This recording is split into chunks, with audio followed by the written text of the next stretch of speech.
Today's to the point topic is Lightburn 1.7 and the Trim Shapes tool.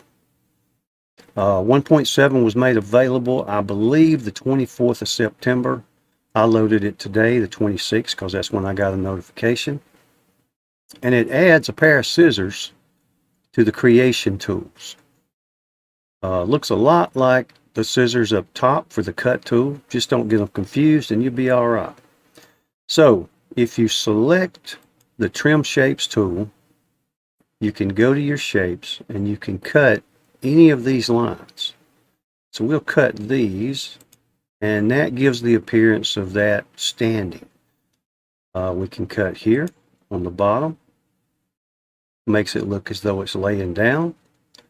Or you can cut them all out and make it solid. But in the past, of course, we would have had to weld, subtract, use some of the booleans to get that same effect.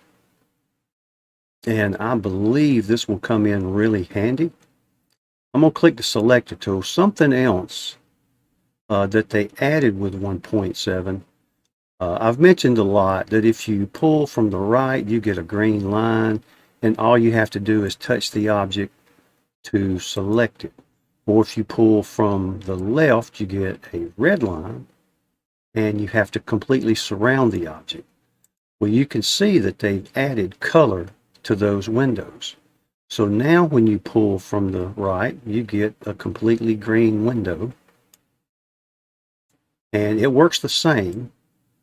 And when you pull from the left, you get a red window. So you still have to surround the entire object to select it with the red. Or with the green, all you have to do is touch. And then whatever you touch is selected. So I hope that was helpful. You can go to the full documentation. In fact, I'll put a link in the description. The 1.7 update certainly has many more things in it. And I think it's going to be really helpful. The big brains over at Lightburn are working to make our lives better as laser cutters. And they're doing a great job. And that wraps up today's To The Point topic.